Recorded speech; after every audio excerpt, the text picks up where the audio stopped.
Best judgement assessment provisions എന്തൊക്കെയാണെന്ന് നോക്കാം. അതിൽ first one is if the where the registered person fails to furnish the returns even after the service of notice the provisional officer may proceed to assess the tax liability of the same of such said person the best office judgement taking into accounts all the relevant materials which is available or he has to gathered. അപ്പോൾ registered പേഴ്സണ് returns furnish ചെയ്യാൻ പറ്റുന്നില്ല. കാരണം ഒരു proper officer notice കൊടുത്തതിന് ശേഷവും returns കൊടുക്കുന്നില്ല എങ്കിൽ പ്രോപ്പർ ഓഫീസർക്ക് എന്ത് ചെയ്യാം? ടാക്സ് ലയബിലിറ്റി സ്വമേധയാൽ അസസ് ചെയ്യാം with the best office judgement taking into account. അദ്ദേഹത്തിൻ്റെ ബെസ്റ്റ് ജഡ്ജ്മെൻറ്റ് കൊടുക്കാവുന്നതാണ്. എന്തിൻ്റെയൊക്കെ ബാക്ക്ഗ്രൗണ്ടിലാണ്?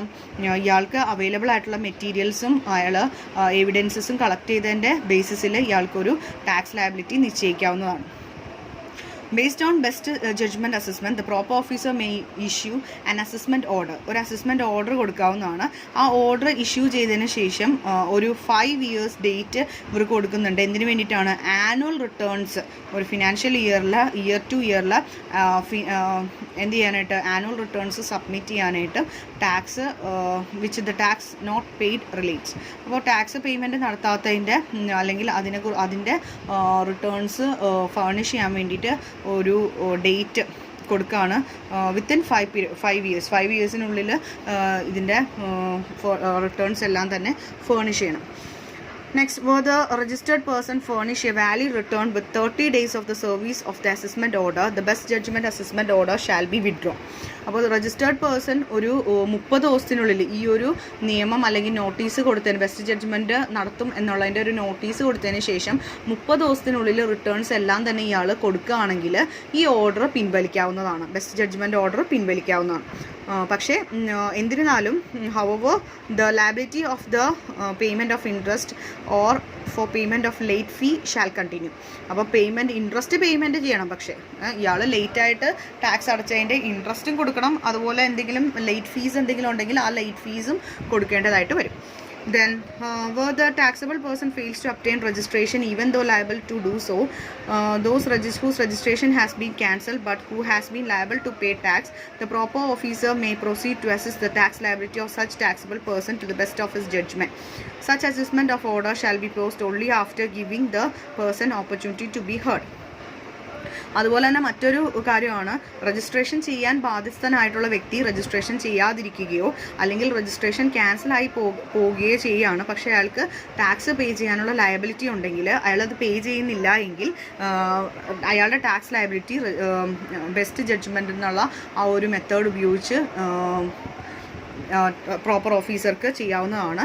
അതുപോലെ തന്നെ ഈ ഓർഡർ പാസ്സാക്കുന്നതിന് മുമ്പ് അയാൾക്കൊരു ഓപ്പർച്യൂണിറ്റി കൊടുക്കണം, അയാളുടെ ഭാഗം കേൾക്കാനുള്ളൊരു ഓപ്പർച്യൂണിറ്റി കൊടുക്കണം എന്നുള്ളതാണ് സെക്ഷൻ 63 പറയുന്നത്.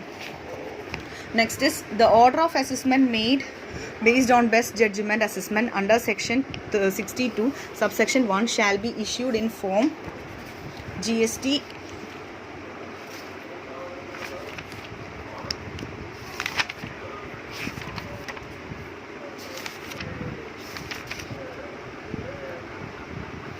Form GST ASMT 13. The proper officer shall issue a notice to the taxable person containing the grounds on which the assessment is proposed to make best judgment basis. The person shall get 15 days time to furnish his reply. The best judgment assessment order shall be Form GST ASMT 15. അപ്പോൾ assessment ചെയ്യാനുള്ള best judgement assessment ചെയ്യാനുള്ള സെക്ഷനാണ് section 62 subsection 1.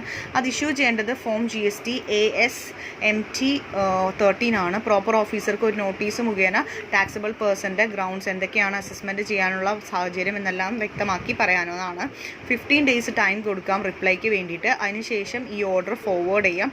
Reply ഒന്നും ലഭിക്കുന്നില്ല അല്ലെങ്കിൽ satisfied ആകുന്നില്ല എങ്കിൽ ഈ ഒരു ബെസ്റ്റ് ജഡ്ജ്മെൻറ്റ് ഓർഡർ വെച്ച് ഫോർവേഡ് ചെയ്യാം. That is form GST ASMT 15 എന്നുള്ള ആ ഒരു ഫോമിലാണ് ഇത് ചെയ്യേണ്ടത്.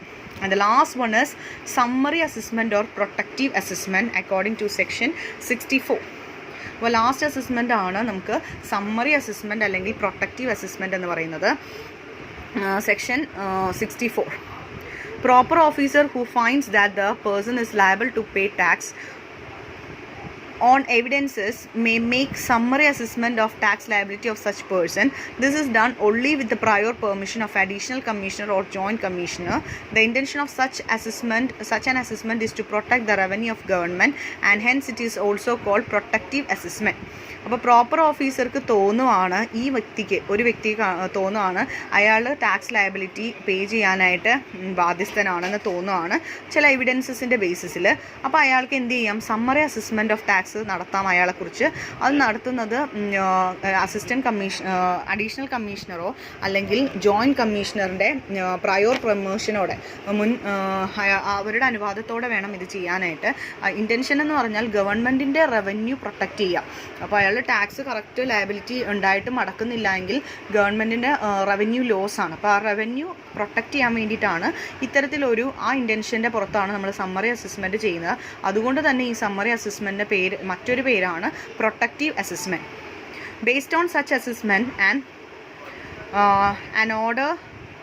an order will be issued to the person asking him to pay the tax and its dues.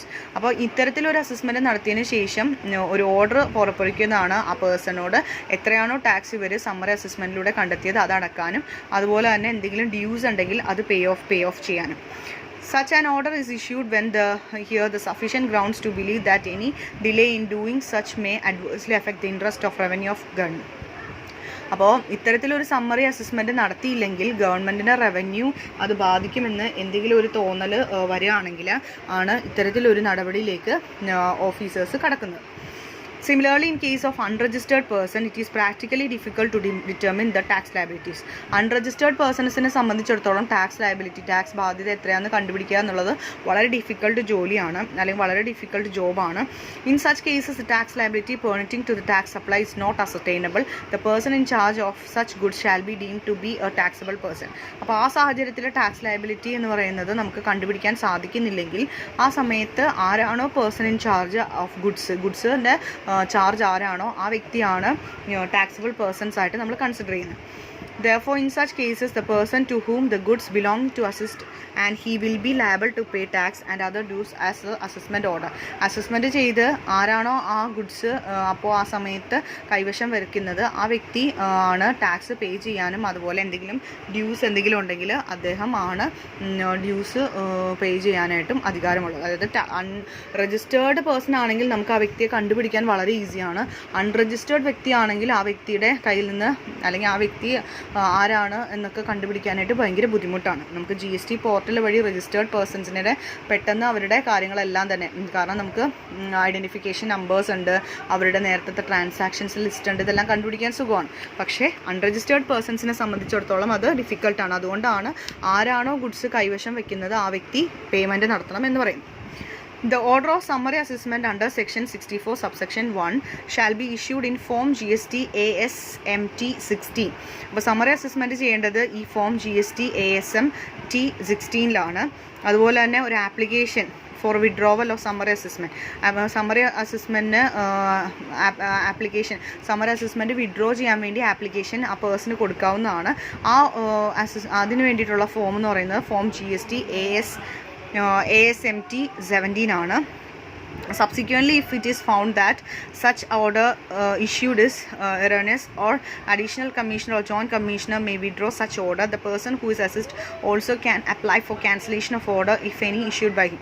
ഇനി തോന്നുകയാണ് സബ്സിക്വൻ്റ്ലി നമുക്ക് തുടർച്ചയായിട്ട് പെട്ടെന്ന് തന്നെ മനസ്സിലാവുകയാണ് എന്തെങ്കിലും എറർ മൂലമാണ് ഇത്തരത്തിലൊരു ഓർഡർ വന്നതെന്നും അല്ലെങ്കിൽ ആ ഓർഡറിൽ യാതൊരു കഴമ്പും ഇല്ലെന്നും അഡീഷണൽ കമ്മീഷണർക്ക് അല്ലെങ്കിൽ ജോയിൻറ്റ് കമ്മീഷണർക്ക് ഈ ഓർഡർ ആ സമയത്ത് വിഡ്രോ ചെയ്യാവുന്നതാണ്. അതുപോലെ തന്നെ ഈ ഓർഡർ ക്യാൻസൽ ചെയ്യാൻ വേണ്ടിയിട്ട് ഈ പേഴ്സണ് അപേക്ഷിക്കാവുന്നതാണ്, ആപ്ലിക്കേഷൻ കൊടുക്കാവുന്നതാണ്. ഇത്രയുമാണ് നമ്മുടെ അസസ്മെൻറ്റിനെ കുറിച്ചുള്ള. അപ്പോൾ അസസ്മെൻറ്റ് എന്താണെന്ന് മനസ്സിലായി. 4 ടൈപ്സ് ഓഫ് അസസ്മെൻ്റ് ആണുള്ളത് നമുക്ക്. That is first one is self assessment, second one is provincial assessment, third one is best judgement assessment, and last one is summary assessment or protective assessment. വളരെ important ആയിട്ടുള്ള ഒരു പോർഷനാണ് assessment, ഏത് രീതിയിലാണ് assessment ചെയ്യേണ്ടതെന്നുള്ളത്. അപ്പോൾ ഇന്ന് നമ്മൾ നോക്കിയിട്ടുള്ള 2 പോർഷൻസ് ആണ്. ദാറ്റ് ഈസ് അതോറിറ്റീസ്, GST അതോറിറ്റീസും അതുപോലെ അസസ്മെൻറ്റും. Okay, thank you students, have a nice day.